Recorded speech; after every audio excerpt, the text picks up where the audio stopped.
সদ্য ভূমিষ্ঠ শিশুর মতো নিজেকে ফিরে পেতে পৃথিবীর বিভিন্ন প্রান্ত থেকে আগত লক্ষ লক্ষ মুসলিম যারা হজ করতে এবছর এসেছেন মিনা থেকে তারা এখন ছুটছেন আরাফার ময়দানে।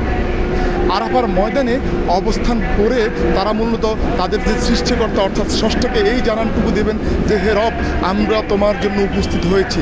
এই একটি বাক্যকে সামনে রেখেই দলে দলে কাতারে কাতারে গাড়িতে করে বিভিন্ন উপায়ে তারা এখন ছুটছে।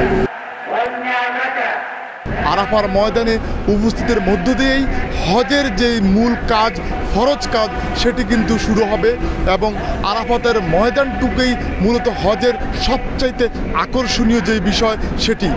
এখানে অবস্থান করলেই মূলত অনুষ্ঠিত হয় হজ।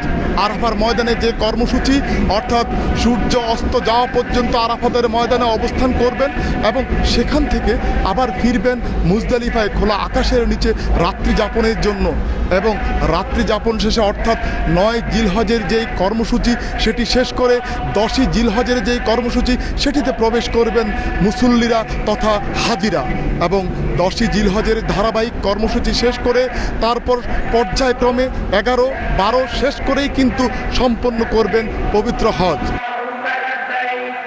বিগত বছরগুলোতে যেভাবে হজে আসার সুযোগ হচ্ছে এবং যেভাবে দেখেছি ঠিক তার ব্যতিক্রম দেখা গেছে এই বছরের পবিত্র হজ।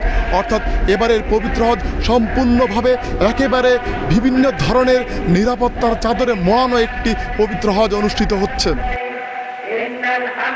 পবিত্র নগরী থেকে আরিফুর রহমান, সময় সংবাদ, সৌদি আরব।